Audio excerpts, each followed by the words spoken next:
मौलाना साहब जो YouTube channel ज़रूर subscribe कंदा। मस्जिद में दाख़िल थी करे वॾी आवाज़ सां सलाम करण कीअं आई? अच्छा, मस्जिद में दाख़िल थियण सां वॾी आवाज़ सां सलाम करण बिल्कुलु नामुनासिब अमल आहे। बाज़ मौक़ा अहिड़ा आहिनि जंहिं ते सलाम न कयो वेंदो। मस्जिद मसलन तौरु कोई बंदो हदीस जेको आहे पढ़े थो त उनखे जेको आहे सलाम नाहे करिणो। ॿिए नंबर ते कोई बंदो क़ुर पढ़े थो उनखे बि सलाम नाहे करिणो।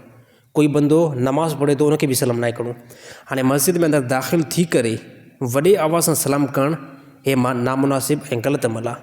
छाजे करे मस्जिद में कोई बंदो नफ़िल नमाज़ भी पढ़े थो, मस्जिद में कोई बंदो तिलावत भी करे थो।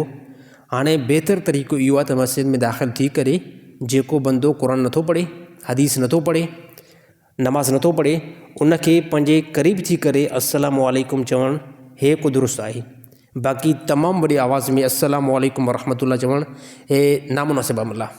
हालांकि ॾिसो, सलाम जो हुकुम आहे। रसूलुल्लाह सल्लल्लाहु अलैहि वसल्लम फरमायो सलाम खे आम कयो, सलाम खे आम कयो। हाणे मस्जिद में अची करे वॾे आवाज़ सां सलाम करणु हे नापसंदीदा अमल आहे। तमामु माण्हुनि जी नमाज़ जेकी आहे, नमाज़ जे अंदरि ख़लल पवंदो, तमामु माण्हुनि जे ज़िक्र में ख़लल पवंदो, तमामु माण्हुनि जी तिलावत में ख़लल पवंदो। त कोई बि बंदो, कोई बि साथी नमाज़ी मस्जिद में दाख़िल थिए त तेज़ी आवाज़ में सलाम नाहे करिणो, बल्कि उन बंदे खे तव्हां सलाम करे सघो था जेको बंदो यानी क़ुर जी तिलावत खां, तमामु वॾे ज़िक्र खां ऐं नमाज़ खां बिल्कुलु साइड ते आहे, उनखे जेको आहे सलाम करे सघो था। कहिड़े कहिड़े बंदे खे सलाम नाहे करिणो?